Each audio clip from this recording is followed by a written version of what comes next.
I love this new add-on, and you will understand why in less than a minute. 1. It creates beautiful realistic clouds, and seriously, who doesn't love clouds? 2. It's super easy to use. You can just place them all around. It took me literally 5 minutes to do that. You render the thing, you press spacebar, and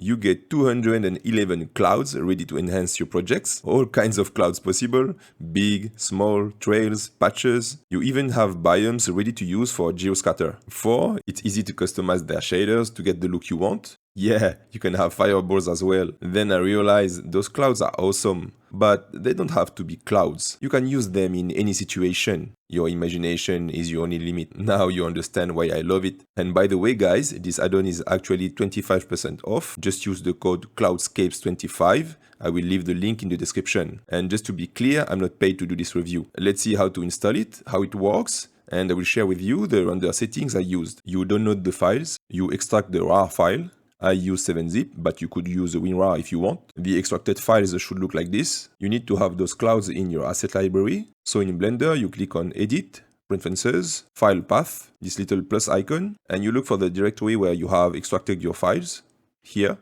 and you click on Add Asset Library. You click on this little icon and Save Preferences. You move your cursor to the top left until you have this little crosshair to open a new window. And here you change this window to Asset Browser. You select Clouds, and here we got our clouds. They are classified by category, and to add one to your scene, you just drag and drop the cloud where you want.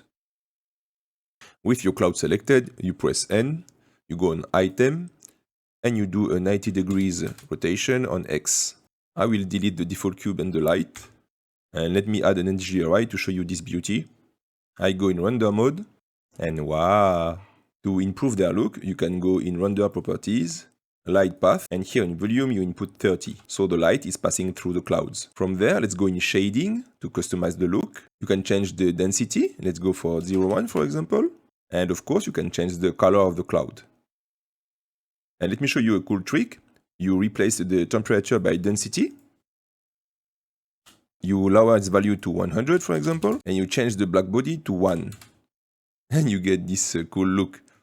Let me raise the density. And if you lower the value of the density to 0.01, for example, you will have flames. As you can see, it's pretty easy to tweak those values to match your need.